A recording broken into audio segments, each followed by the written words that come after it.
जय जय दाता आनंद साईं, जय जय दाता आनंद साईं। ओम साईं भक्त वत्सलाय नमः। रोगी रोगी रोगी रोगी रोगी को चाहिए सदा नाम औषधि ले। पल पल हरि का नाम ले, जग विचार तज दे। रोगी रोगी रोगी रोगी रोगी को चाहिए सदा हुक्म मीठा माने। ऊपर वाला वाके ऊपर दया लगे वर्षाने।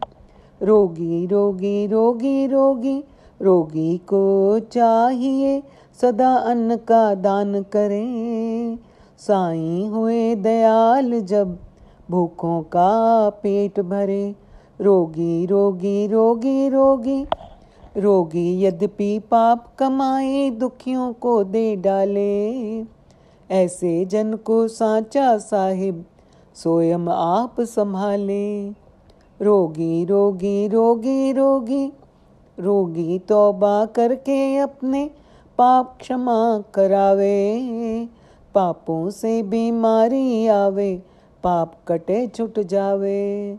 रोगी रोगी रोगी रोगी रोगी यद्यपि हरि चरणों में अपना ध्यान लगावे।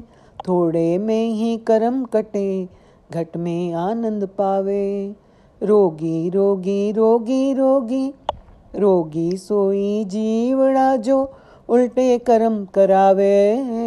अर्पित होकर कर्म करे तो दुखों से छुट जावे।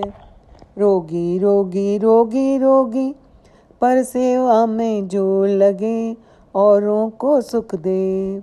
मैया ऐसे जीव के सभी दुख हर ले। रोगी रोगी रोगी रोगी जन्म मरण का रोग है सर्व दुखों की खान।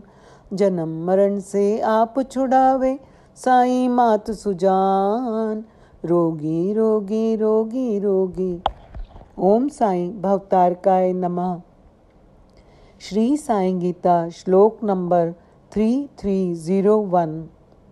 रोग हमें क्यों आता है? श्री साईं गीता में स्पष्ट लिखा है कि पापों से बीमारी आती है और जब हमारे पाप कट जाते हैं तब बीमारी दूर हो जाती है।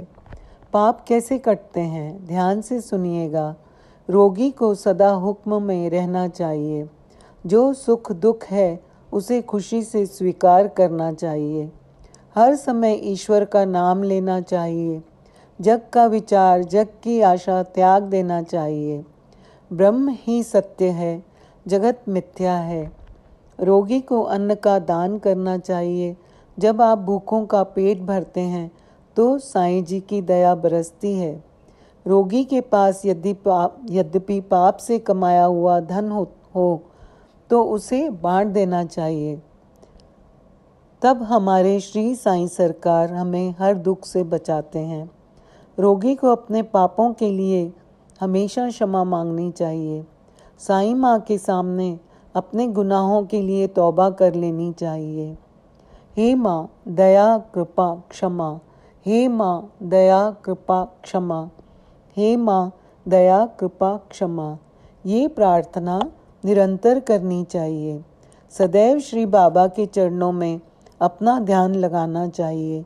श्री सरकार की दया से थोड़े में ही कर्म कट जाते हैं और रोगी आनंद की स्थिति में रहने लगता है। पीड़ा ज़्यादा दुखदायी नहीं होती है। रोगी को अपना हर कर्म श्री साईं चरणों में अर्पित कर देना चाहिए। उस कर्म को अपनाना नहीं चाहिए, चाहे अच्छा हो या बुरा हो। यदि रोगी पर सेवा में लगता है, परमार्थ में लगता है, तो दूसरों को सुखी बनाता है, तो साईं माँ उसके दुख हर लेती है और जन्म मरण के रोग से मुक्त कर देती है। ओम साईं राम, जय साईं राम।